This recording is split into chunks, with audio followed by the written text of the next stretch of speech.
Let's go to Conservative peer Lord Mackinlay now, his former MP, of course, is Craig Mackinlay, who joins us. A very good afternoon to you, Craig.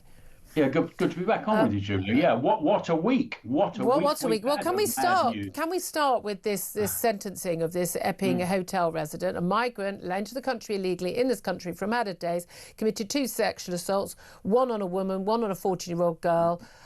He was convicted a few days back, and now he's been sentenced 12 months. He won't serve 12 months. It'll be a fraction of that. Your lot in power saw they didn't build any more prisons. People get out. What, he will serve, what, a third of that? He'll serve 3 months, 4 months of that, max. I mean, what's your reaction?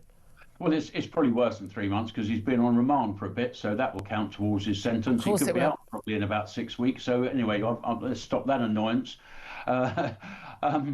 Yeah, it has completely vindicated those who were protesting outside the Bell Hotel in Epping.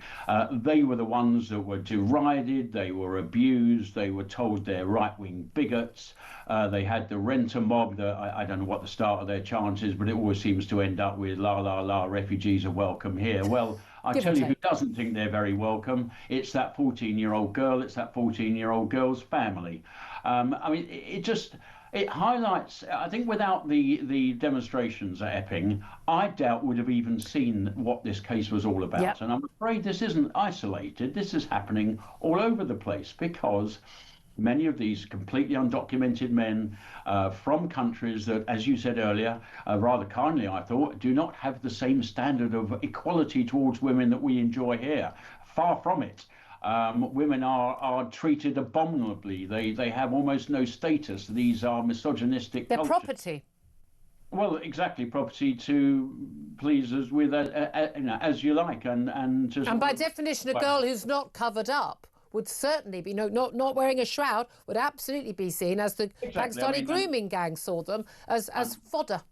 And I'm afraid some of these cultures think that yes, a girl that is not covered up is deemed to be sort of fair game and there to be abused. But anyway, all of that aside, I think this highlights very clearly the problem we're facing. And thank heavens for those protesters to actually, start this ball rolling a bit. And I'm feeling it's not a very happy country. I have to say, Julia, I've never seen this country so unhappy across many measures. But isn't it a good thing that that unhappiness is being shown in peaceful protests? And yes. Frankly, whether it is, mums and children out on the streets in Epping or Canary Wharf or anywhere else, or indeed, Tommy Robinson's march, which again it was, 99.9% peaceful. I know people really surprised me. That they were at that march. And, I don't want to be associated with anything Tommy Robinson does, but people are going, I don't care.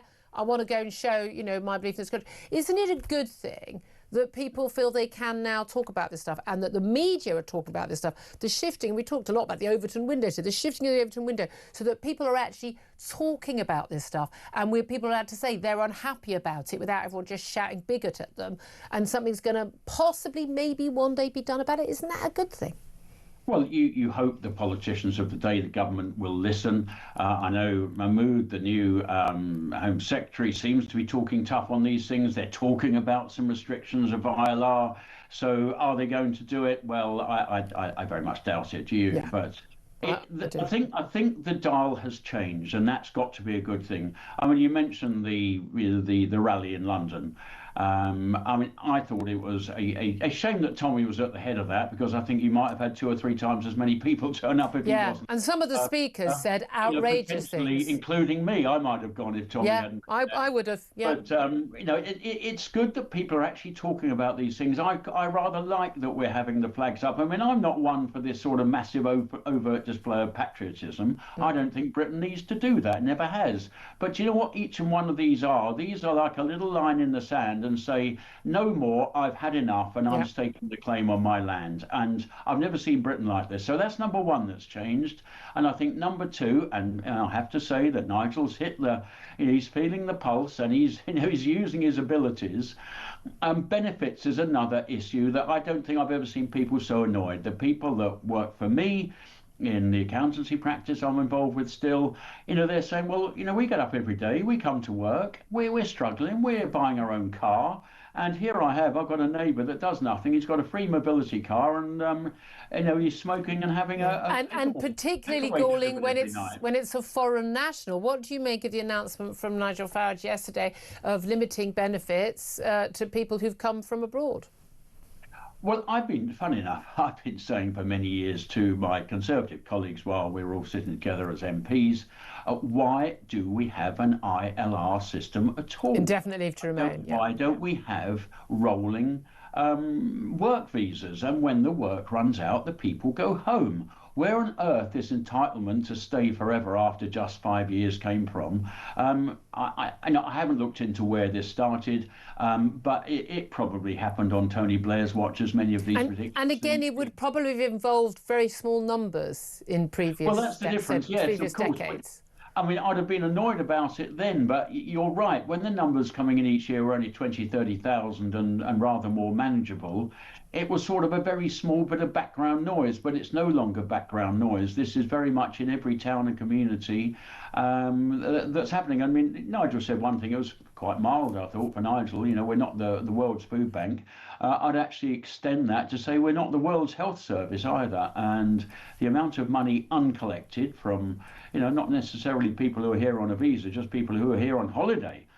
Without holiday insurance, it seems the NHS I don't know why we allow anyone to pass through passport control without showing proof of private health insurance. I've said this to people who wanted to listen for years. I said, well, we ought to have a desk at immigration control. There you go. Say, have you got your health insurance for the term of your visit? No. Well, go over to the desk over there and buy some. And people say to me, well, that means fewer people will come. I'm like, I don't think we want people coming to this country who can't afford, 30 quid for health insurance for 2 weeks. Also, I'm afraid, we've got it embedded within the health service. You've got people who work in the health service say, oh, well, it's not for me to collect money. No. I won't want to do that. That's not my job.